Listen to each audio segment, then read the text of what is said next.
Hey, I'm Aaron. I'm one of the founders of Deliver That. I'm John, other co-founder of Deliver That.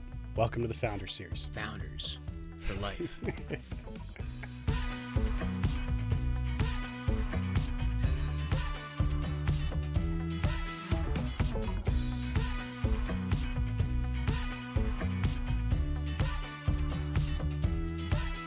me an example of obviously you have lived in Silicon Valley, you worked out there. Just give me you said in a 6 mile radius earlier, give me what did you do previously that you could talk about? Maybe not the companies, but did you deploy $100 million?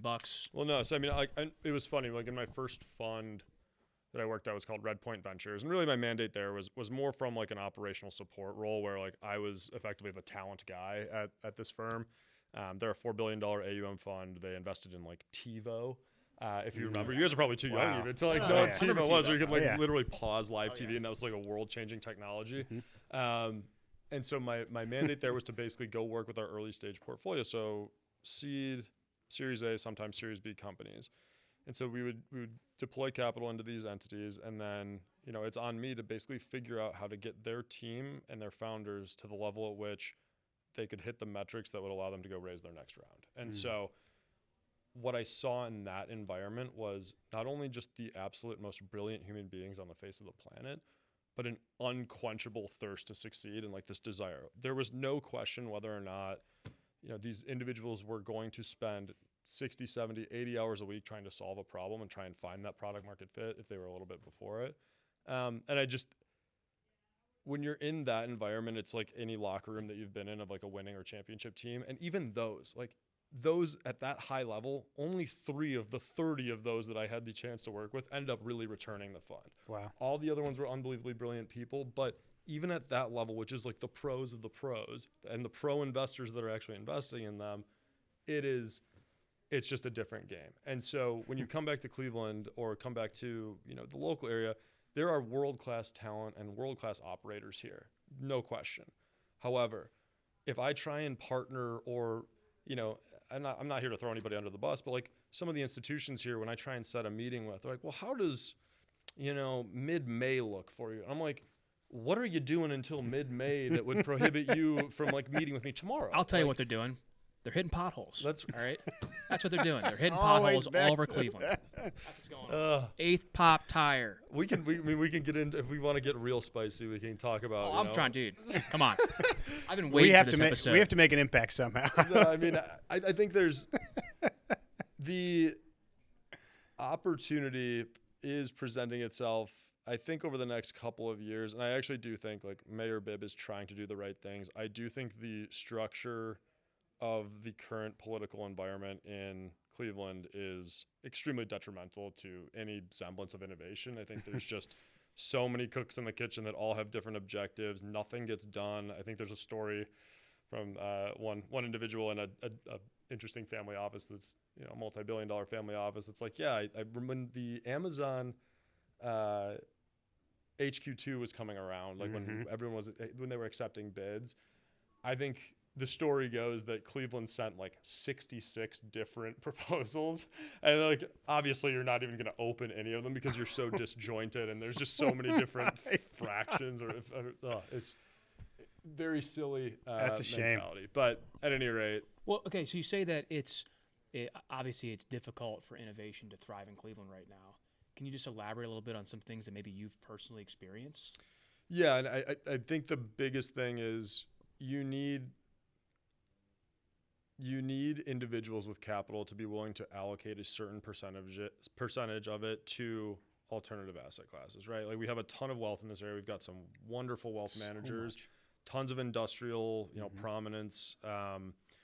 But there's a couple different issues with that. One, venture really hasn't worked here. I can count on less than one hand how many successful venture exits have existed in this city and really in this region. I think you could say a little bit different about Columbus, but even them still relatively small.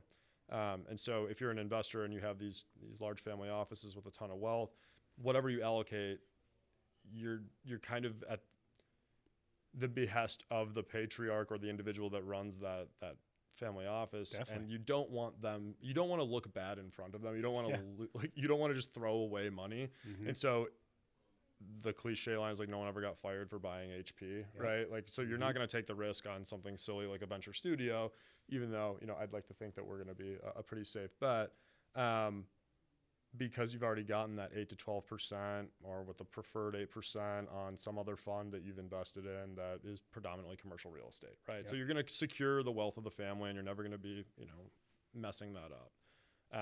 That's not a good mentality to have for an area that sorely needs capital to be deployed into innovative builders, like, you know, you guys, what you guys are doing, what I like to think that we're doing. We need to build more confidence around these serious builders, and I think that's another huge point of you know, going back to my background in talent. Like, we need to focus on the absolute top of the top. It's great that we need to bring everybody up as well, but if we bring everybody up from right here, we don't have anything to get them. If we start at the top and we ensure that like there's a world-class multi-billion-dollar company that now has an exit that has thousands of jobs, now those individuals have something that they can actually go to and make a living off of.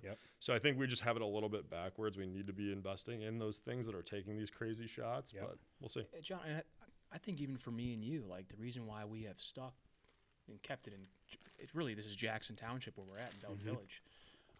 There's no incentive for us to move to Cleveland. There's no incentives. Sure, it's more expensive. There is definitely a little bit more talent, but rent's more expensive. But at what cost? Cost of living is expensive, and it doesn't really justify. No, and to move. Yeah, there's a lot of people down here, so you'd lose a lot of people because you got to drive an hour. And that's what I think what we've highlighted so far is we've had some incredible founders, very successful business operators, entrepreneurs on the show, and like no one is truly operating out of. At least I don't think anyone we've had on, besides maybe Ilya, is operating literally out of Cleveland Metro. Yeah, it's always a suburb, or it's, you know, Northeast Ohio somewhere. Well, I think that's another like kind of issue where, again, like the whole thesis of coming back, like Silicon Valley exists, one, unbelievable education system, unbelievable capital ecosystem, and then three, like the density of those individuals is quite literally within like a very small radius. I'm a little ignorant about Silicon Valley. Yeah. Okay. Especially when it comes to like the school. What schools are around there? So Stanford, Berkeley. I mean, you can go anywhere up and down the coast as well. Like the Caltechs of the world. There's, you know, UCLA. There's all the UC schools. The real brains. You know. All the brains are out there, and like there's, you know, Carnegie Mellon has a West Coast campus now, but realistically, it was, you know, where a lot of the major companies were built early on, and you know the big push. Cleveland has the opportunity over the next couple decades to become this like prominent hub, or not. And I don't want to just anchor it on Cleveland. I think the Great Lakes region want to anchor it. So like I can get on my soapbox and pitch like or like present why I think this area is really interesting. But I just want to make sure that like we're telling like a positive story, not like me shitting on like. No, this is other stuff. I think this is really powerful because like I'm learning a lot right now. Okay. And I don't think this is negative in any way. It's just a perspective that we don't have. And like because I have been somewhat negative. I mean, and I've even told that to like the city council. Like David Lucas took over, really good guy, took over as like the first head of business development in Cleveland in I think 30 something years, and I was like, hey man, there's like two things you need to do. You need to prioritize and communicate, and you need to do that with the entrepreneurial community. That's the only way that this thing is going to turn around, because nobody knows what you guys are doing, and nobody like can actually understand what your priorities are. And I mean, I've had my own experience with the city of Cleveland. I have a commercial building in Old Brooklyn. They have a storefront renovation program where they give you a grant. 6 months, emailed, call, left voicemails. No response. I'm trying to make the city of Cleveland better, and they have money that they just got from the state that they need to spend, and they won't even respond. I'm like, what do you want? It took Old Brooklyn backdooring the city of Old Brooklyn to backdoor into the city of Cleveland to get them to finally reach out to me. And it was like 6 months, 8 months later. I'm like, I don't. So yeah, I've experienced it too, and it's just there's just no drive. Even like the event you guys put on 2 weeks ago. Thank you for obviously inviting us. By the way, it was a great event. I hope you guys put on so many more of those. And the venue was, you know, phenomenal. I've never been in. Was that Playhouse Square? Yeah, truly, Playhouse Square, I've never been in there before. Fun fact about Playhouse Square: second largest arts district in North America. It's amazing. Yeah, I mean, hidden gem. That was incredible going in there. But I didn't see the mayor. Was the mayor there? He was not there, but I think he had some other things that popped up. But he's been to he came to our opening. Yeah, day he was at when we were yours, there, which was super cool, and he is around, and Yeah. I'm bummed that he wasn't there though. I was man, that was the one person I was looking forward to meeting and greeting and talking to because, not in a negative sense. And I know I always talk, I talk a lot of shit about the potholes, but I feel like I mean, that's fair. It's but I've also popped 8 tires in 2 years. I'm a bad driver, but I shouldn't be penalized that bad for it. You're not even talking shit. You just. It's just objective. But I want to let him know why I moved out of Cleveland. Yeah. Literally why I left. Yep. Someone that's trying to build, and I had my wife works at University Hospital still. Yep. She drives an hour to go. We literally chose to move an hour south. Yep. Because, and I think he should understand why. Oh, yeah, it's not a bad thing. It's just.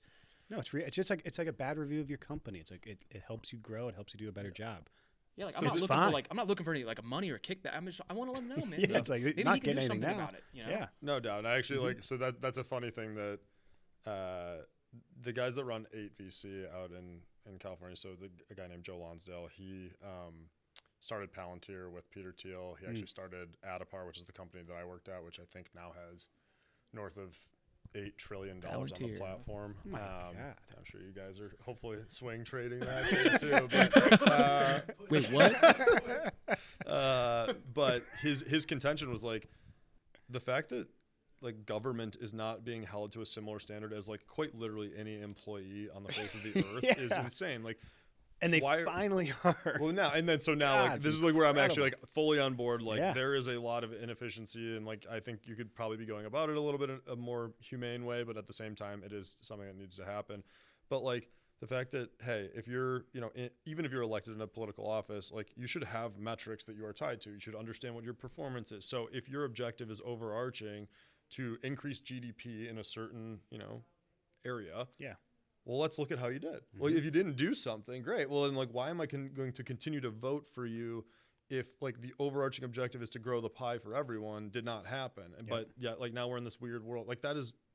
Politics are so fractured from reality in my sense that I guess it could work, but to your point, and so Joe is basically saying we need to make it such that we are putting the right people in place with the right incentives, because incentives drive all outcomes. That's a Charlie Munger thing. But to your point around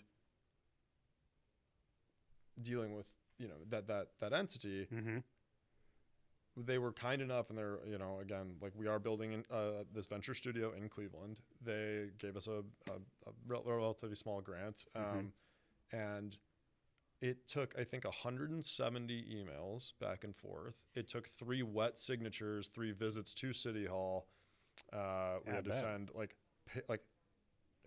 any receipt that ever came through to validate this was a reimbursement grant for construction and whatever.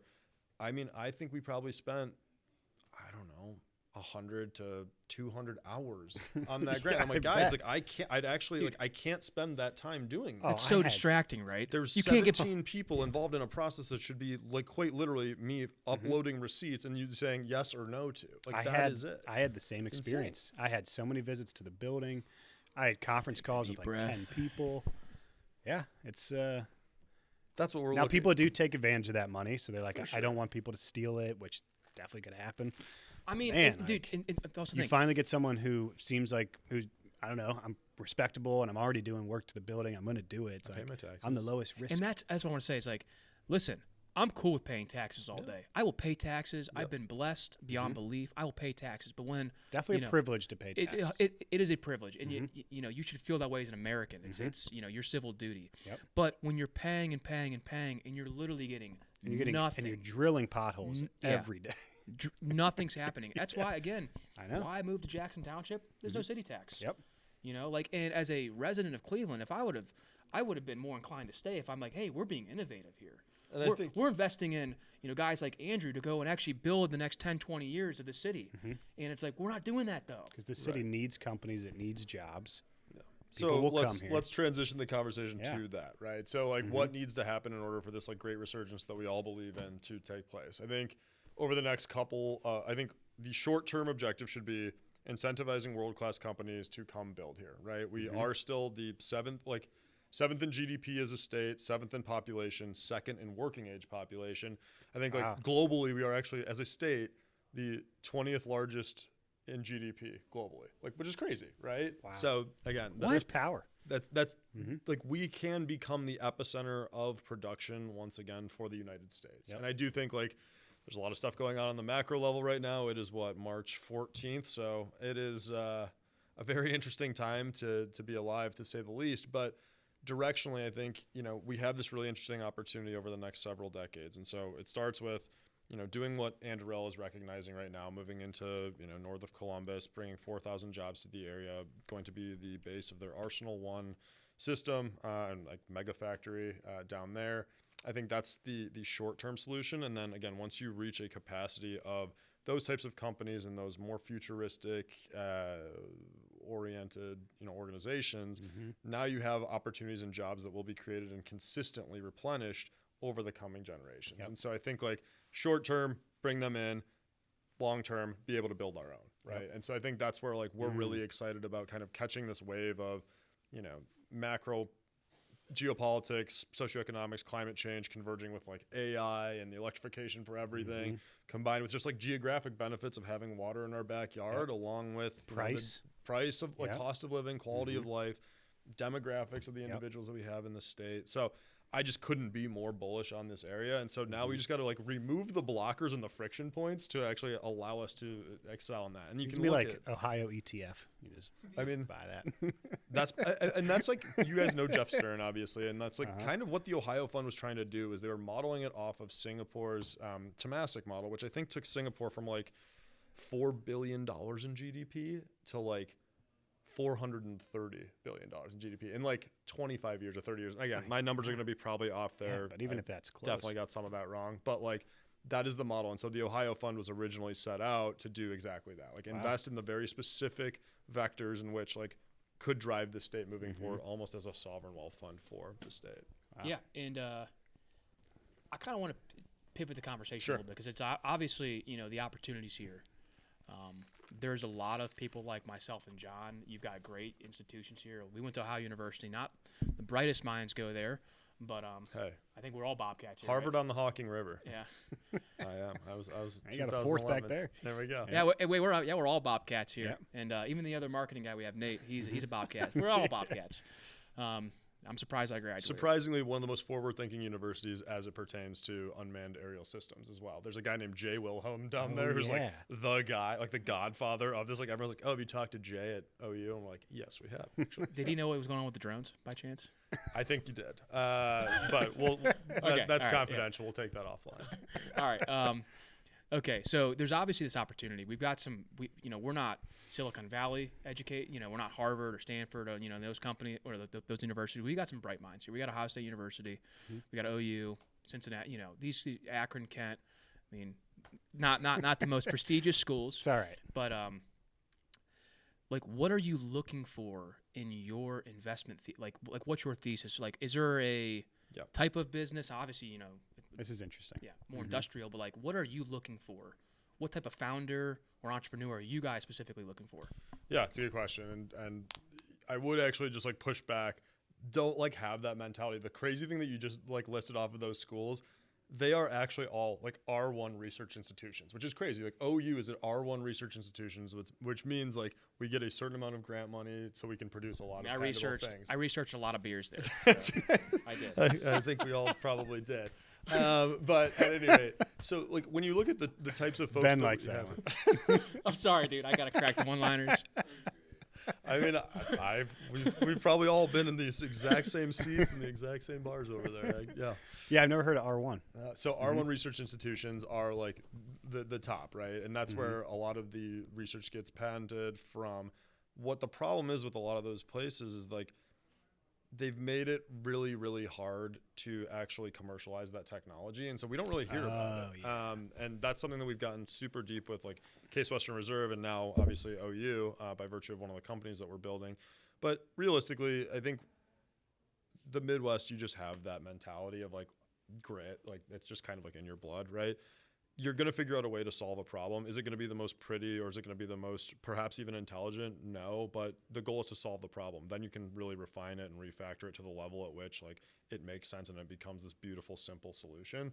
And so that's what we look for. Like we look for how people actually process information, and if you can get like, we don't start companies without the end in mind, right? If we either need to have a design partner that is like a company that's going to say, hey, like we want to treat you guys as an external innovation arm, or, you know, we need to know who's going to buy us down the road. Where one company that we spoke to was like, listen, we need to see 42% gross margins, 16% EBITDA margins, and we need to see year over year sales.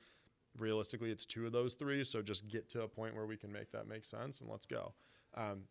When I talk to individuals and guys that are actually building companies, like I can almost guarantee if I were to ask you back when you were starting your business, like what needs to be true for you guys to feel as though this is a successful business, like you would have been pretty airtight with your numbers, right? You would have at least done the math in some capacity. I feel like maybe not in college, but after college, absolutely. Once you actually have to be out there, like again, I was just busy researching beers. That's right. During college and doing deliveries, but no, you're exactly right. Like I feel like we were actually. We were fortunate enough to get, I guess to learn the hard way on like during college, like you need to know your numbers. You have to know your numbers. You have to know the end, the end goal. Because what else are you working towards then? Right. How do you stay focused? Yep. Right. And so the individuals that we chat with, like, and I'm, again, my background, like originally I was a finance guy in school, and again, also had a good time at OU. Was not getting any looks from the structured products division of Goldman Sachs, but, it's okay. Were you in the derivatives group? No. Wasn't in any groups. Okay. Shout out I Noah. was in the Beta Theta Pi group, but we won't post that. We were Sigma Pi's here. So. But no, at any rate, the thing about people that I look to work with are,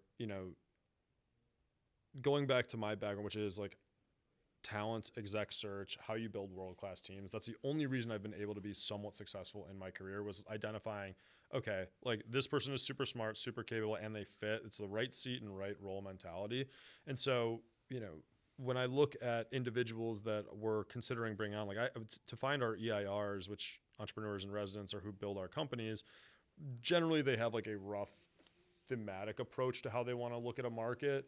And they know they want to go build something again, but they don't exactly know what. And so we use the studio as a vessel for them to explore that opportunity, right? And we say, okay, like treat us as a co-founder. Let's go do a ton of different customer discovery. Let's actually do some like high-level research at the beginning to understand like what's the lowest hanging fruit in this sector. So for like unmanned aerial systems, actually another OU guy, crazy enough, he was OU mechanical engineer. Ended up going to the military, flew Apache helicopters, was a commander in the military for 9 years, got out, and then went to MIT for his mechanical engineering master's and his business degree. Got into private equity after that, and then just realized how soul-sucking private equity was, and then moved on and was like, I really want to go build something. It's basically between like something in unmanned aerial systems or drones, or it's going to be in like 3D printing. And so we looked at both of those two spaces and we're like, yeah, just like come hang out with us. Like, let's figure out what this world looks like over the next 5 to 10 to 20 years in both of those sectors. And so we did a ton of like customer discovery. We actually chatted with companies, at least on the 3D side, that were like raising money and doing really well. And the founders of those companies were just like, go do the other thing, man. This industry sucks. Like it is such a nightmare. And then we started to really uncover why like 3D and additive manufacturing was such a nightmare to like really spin up. And it's really around a data issue and a data sharing issue. I'm actually long-term still extremely bullish on that space, but like right now, those are not the problems I want to be solving. Whereas we have this individual now who has a unique qualification to build in that sector, and the timing is extremely relevant. And so now we went really, really deep on like the lowest hanging fruits in that like unmanned aerial system space. And he knew some things obviously that were very specific to that world. But you just said something that's very eye-opening. Obviously I know this, and I feel like a lot of entrepreneurs know this, but you can have great ideas, great industries, right? You said just the timing might not be exactly right. Yep. Yeah. So it doesn't mean it's a bad, like self-driving cars, for example. Yeah. Yeah. Great idea. That'll probably, awesome. not put us out of business, but we'll have to, eventually adapt to being able to use self-driving vehicles like for our business, right? Yep. But it's like this very second we're still ways away from it. Well, and I think that's like to going back to your point of like how internal VCs work, and you guys have pitched them, I'm sure. Like I think I've seen a couple of your like little clips on pitching VCs, but like typically the number or the two questions we would ask any single founder or team that was coming to present to us would be, why are you uniquely qualified to build this business and why right now, right? Like if you can't answer those succinctly and effectively, like you're not even getting the second call, right? And I think that's just to go off a little bit there, like there's so many folks that I talk to from like on the daily basis that are like, oh, I've got this awesome idea for this thing and I think it would be great and like it's so needed in the market. I'm like, great, like why are you the person to go build it? Yep. And if you're not, like then don't even spend time on it. Like go do something that you have an unfair advantage in. And that's to me, especially on the venture game, like it's not just like, oh yeah, like I want to go start a hat company. Like great, dude. That's not what we're trying to do here. Like you need to be a world-class individual at this one thing that you are trying to build, and that's like the secret sauce that you have. Yeah, because you're investing in the founder 100%. It's all and people. the idea. It's All both. people. It's not one or the other. I'd argue the person's way more important than the idea. I mean, 100%. how many times have you and I heard like, I had that idea about the delivery company in college too, and it's like, well, you didn't do anything. I think ideas are a commodity. Right. Yeah, They're not unique. they're all up there. But that's the Anyone thing. can Like grab execution is the only thing that matters. Do you are there any other like specific turnoffs for you when it comes to a founder, like areas or the way they pitch or like? Of course. I mean, like the two things that we look for is like integrity and intelligence, right? Like if you talk about this is where like I don't like being negative on certain things, but like you're just overly negative on why like all the incumbents are such idiots and like that. I'm like, okay, well that's a $500 billion company, that's a $300 billion company. Like they're not idiots. Like explain to me what they're missing here. And so it's just like this I'm better than everybody else type of mentality. That's not how it should be. But the key is like you have to know something that others don't. And I think the big thing that we don't really have this culture of here is wonderful, like intellectual stimulating conversations. And I think that's something that's almost like more Midwestern driven, where it's like, oh, did you hear about Becky and John? Like they're splitting up. Like who gives a shit? Like that's the conversations that I would have out there would be like, oh yeah, so I'm like building this interesting thing that like is actually like a hand that can like it's a robotic hand that can actually be moved by the neurons in your brain. I'm like, what? Like explain to me how that even works. Yeah, Like I just do it when I clue. come home from work at night. I mean, me and John have talked about this exact topic. I don't know how many times where it's like, we felt like, and this goes back to like the community that's in Northeast Ohio now of entrepreneurs that we didn't even know about. Right. Until really, honestly, we went out to golf with you and Caleb. But so you got your Lakewood Country Club yeah. vest on, man. That's how me and Andrew and John first met. Shout out Caleb. Thanks for linking us all Shout up. out Caleb. Yeah, Caleb's man. just Pen. dude's an absolute stud. Beast. He's what we would call elite. Okay. But no, I don't know where I was going here. But Having the intellectual conversation. Yeah. Like I feel You like just went down the golf. there's so air off We're now. all playing today. I'm playing Canterbury about an hour and a half, so I'm trying to go under par today. Good luck.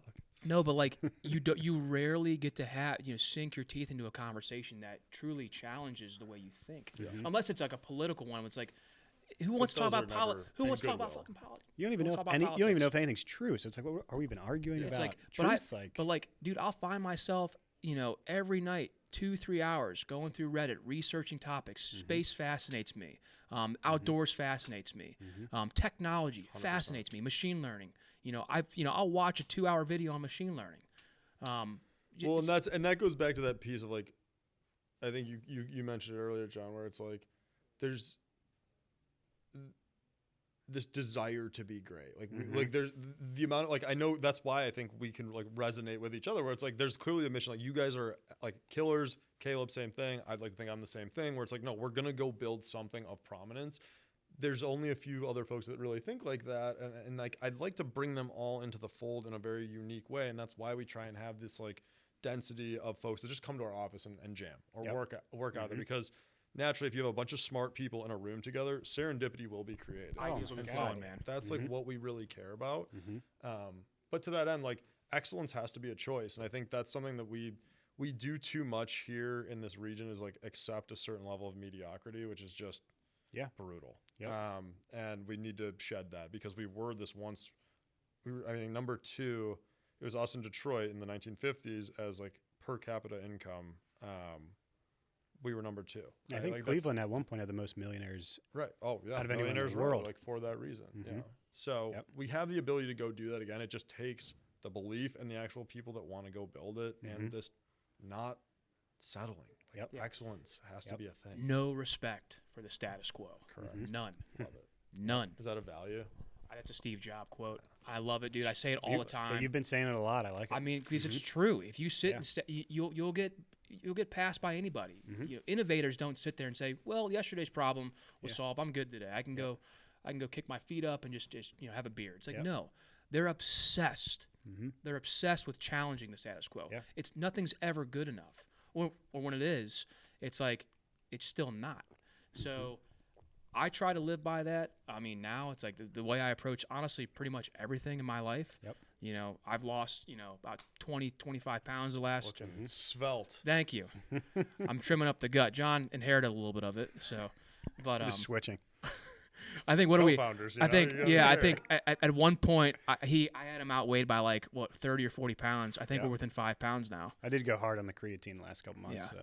Yeah. So. You have gotten a lot stronger, but it just, I feel like if you take that mentality in anything in life, golf, recreational activities, like, if you're trying to get better, you're trying to challenge yourself, like you can't respect the current state. Yep. And I think that goes back into like the people that you recruit, right? I think there's, the individuals on your team have to recognize that, but you also have to live by those, you have to live by those ideals day to day as the leader of a business, right? Like, the notion of servant leadership is extremely real. Like I'm the guy that cleans the toilets at our place, right? Like we don't have like the capital right now to spend on a cleaning service. So like I'm just gonna get in there and do it. Like you have to just get stuff done. Mad And unless respect for people that. actually see you doing that, like it's They're all gonna- for naught. They're gonna want to refill the coffee Right. machine. It's like they're gonna go out of their way. It's the standard, right? Yep. It's that. So that what you just said, that's what I view as company culture.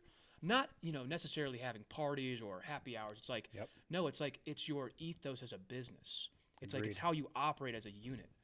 Like the founding member, managing partner, founder. I mean, what do you call it? Like what's your title? Founder, managing partner. Yeah, it's like you're cleaning the toilets, man. Yeah, Mad respect for that. Yeah, it's incredible. It's not that you have to do it, right? That's your mentality. You have to do it. Yeah. I mean, it's.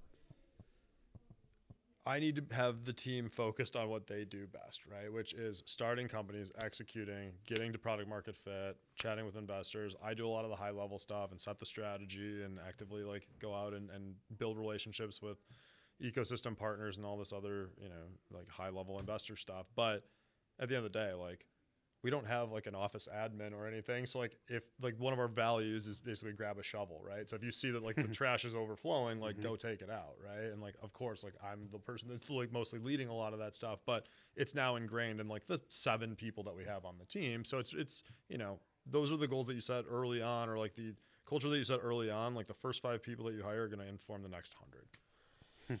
And I guess back to your first fund. When will it be fully when you guys? Yeah, so we're actually doing our deployed? second close in April, which is exciting. So the big change there, or not change, I guess the evolution is we've structured a partnership with a wonderful group, a family office called Sycamore Legacy Family Office, and the Hunter family. They're partnering with us to go out and execute on an actual like operating company acquisition strategy. So with this whole like objective that Encore has, which is again to really help this reindustrialization movement accelerate. Naturally, we're going to be starting companies in the sectors in which this region can be uniquely competitive in. So advanced manufacturing, advanced energy, health tech, and then the water economy is now like being accelerated by the fact that now we're actually going to be able to go out and acquire businesses that are in those same sectors. Just partnering now with that family office that can do co-invest with us and have one of their individuals, Max Waters, join our team as a managing director of investments and actually really execute on that strategy. So we're actively out there looking at companies now, and that we were actually chatting with a company down here, and there's just so many interesting, like, we were in a scrapyard one day. We were at a shop peening company the other day. We were at an aluminum company the next day. And like, there's something so real about that versus like being out there. And I've one of my buddies, and I used to do some search with. He sent me this thing about a guy that was in Silicon Valley that just raised a little bit of cash, and he's trying to recruit a team, and just the most absurd, like LinkedIn messaging, trying to like impress people with how great his team is and saying how they're building the Manhattan Project, but for insurance claims. And I'm like, what world are you living in, dude? That like, it's like Oppenheimer. Yeah, he's like the Oppenheimer of insurance. Like, what we did was like, blah, blah, and then we're just gonna blow up the industry. Like, oh my God, what are we talking about? Versus like this person who's actually, like making aluminum parts for the aerospace industry that are actually going to be like somewhat relevant to humans' existence, and like that to me is like a very cool thing. So it's very fun to like go back and walk those floors and stuff. Yeah, that's funny to talk about. That's like the 5th insurance startup I've heard of in the last few years. It's like it's got to be something because obviously insurance, that business model is a little broken. I feel like it has to be. Sure. Maybe old because there's so much more data now available on things. Oh, no doubt. It's like like I should pay for who I am. But this has got to be just category like it's a hot topic. It's a hot category. It's getting funded. Yeah. I mean, could be good timing. Yeah. Right? Again, 100%. Like good venture timing. is like pouring into that because they believe that they can build multi-billion-dollar businesses. Sure. Right. And No so question. inevitably, like software does eat the world. You can scale it super nicely. Like it's a great business, but it's also just boring as shit. Like the amount of productivity tools or apps or things that like enterprise SaaS was being like, especially when I was out there in the zero interest rate environment, like it was nauseating, the types of companies that we would have to try and like pitch to potential engineers that are just world-class folks that you're like, no, but we're really changing the world by making like your day go faster. Like, and it's like what? It doesn't make any sense. We only want to live for 12 hours a day. Yeah, God bless it. yeah. Wow. It's I like the approach now that. So I always just thought you guys were only starting companies 0 to 1. I like the new approach and this is an evolved approach because of the partnership with Sycamore. Yes, but it also like that was always the vision of Encore, and like my wife, I still has like the napkin that I wrote the whole like thesis on was like July 4th, actually, like 2023, after I had recently left Encore. Or, I'm sorry, left my previous fund, Human Capital, and I was explaining to her, I'm like, hey, like here's like what the next 5 to 10 years are going to look like. Here's what I'm building, and it was like fund. New company, so that was the venture studio. Then there was this talent engine, meaning like exec search and actual like production level employees that can go into the new companies, but also just create a bunch of interesting talent pools that we would want to pull from down the road. That is also my background, so it's something that's super relevant to me. But then the last piece of that puzzle was always this like operating company acquisition strategy, and so like she has that flywheel like napkin, and like now it's actually taking place. I think what you've created is like a hybrid approach to like founding, venture, and private equity. Exactly. It's like you're getting the best of all three. Yeah, I mean we've kind of like because the venture studio model just like doesn't play here, and there's a lot of reasons why like we also didn't really love investing in companies that went through a venture studio in venture, because most times the venture studio actually takes way too much equity. Like that's why we kind of flip that on its head and say like, no, the founder will always own the majority of the equity, but also just like the cap table gets a little bit wonky. We're now like referring it to more so as like a perpetual investment vehicle, because now we're going to have a lot of these companies that ideally will be kicking off some decent cash flow, while these are like the venture bets that you're effectively making.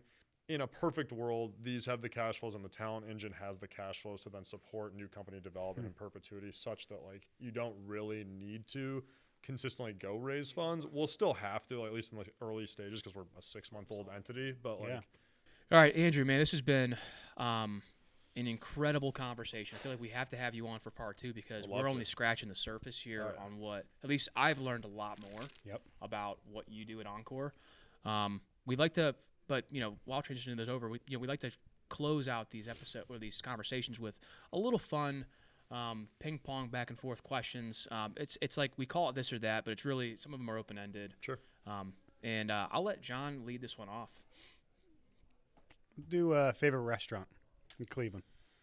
So originally my favorite restaurant was a little place called Lucida's on 117th that is sadly no longer in existence.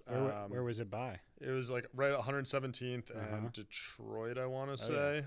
But just best Mexican on the face of the earth, in my opinion. But What was like the best item there you'd get? the queso fundido with the poblano peppers, There you just go. incredible. That's a So favorite now I in just my try and language. make that myself, and like it's almost there, but nothing will ever compare. But right now, probably I'm a sucker for hot dogs, so hot dog heaven out in Amherst. Dude. No shit. All right, man. I've Never never, been. Oh, if you're a hot dog guy, you love it. dude, an all beef frank, 100%. It's heaven. Doesn't Hot- really, it's I mean, hot dog doesn't, you heaven. can't, when we The go to Chicago the, dude, dog? when we go to Oh. the NRA show, the National Restaurant Association show, by the I way, was like, all right, well, we're going really deep here. they have like a Nathan's hot dog stand, like, and then you just pump out these Oh, yeah. massive jumbo You just keep dogs. getting back in line. Uh, Oh yeah. If and when my ship comes in, I am going to launch a hot dog company, franchise, brand, whatever that's going to be. VC fund. Let me ask you this: 100%. how many hot dogs could you eat during Dollar Dog Night at the I Guardians? mean, well over 10, because those Sugardale ones are so small. Like, I mean, those are. It was funny, like during like COVID happened, right? So I was working at a different fund, and I don't know. I went off on this like hot dog grilling tear. I think we were like people in the firm were counting, and they're like, "How many today, Rising?" And I'm like, "I think I had 3 today." And like it got up to like 146 within like legitimately like 6 weeks. It was just bad. It was really man, bad. you probably just were wired off And they say like nitrates, it man. takes 15 minutes off your life, like every hot dog too. And I'm like, well, That's- not looking good. It's like that's your vice, Yeah. you know. Hot I mean, dogs. I did similar. I just went all meat during Oh, COVID. yeah. I was like, I don't Carnivore. have to travel. You got ripped too. It's easy. Good times. I remember Bad that times, you but were good in times. incredible shape, Z. Hard to sustain. Yeah. All right. Your favorite Ohio-based entrepreneur or founder? I had to throw a curveball. That's a good one. Don't make the wrong choice. I mean, right now it is definitely Aaron Slodov. Like he runs a thing called Atomic Industries. He's a super sharp, super eloquent kind of a celebrity on Twitter. And he's actually like been the person that's really been driving the reindustrialization movement. He's the one that started the reindustrialized conference up in Detroit. Eventually we'll get him to do it here in Cleveland, but him and then a guy named Austin Bishop, who's actually also a Cleveland guy, just super impressive dudes, and all doing things for the right reasons. And so Aaron is incredible. Awesome. I've actually never heard either one of them. So Really? just look him up. We gotta, yeah, you should definitely chat with him. maybe a little. He's fantastic. podcast. He was at the thing. Oh, damn. Jeff, Yeah. That'd be a good podcast guest. Both of them. 100%. yeah, he splits time between like Detroit, New York, and then a lot of LA stuff. But raised money from Teal and APC, I think, from some other folks. But don't quote me on that. Sure. Favorite business you've worked on so far with Encore? In the studio, Mhm. oh, that's tough because Because you told me some interesting ones. Yeah, you can't be. I be can't. Like, bi- those are all my children, no, but not my children. My team. I do have one child now, but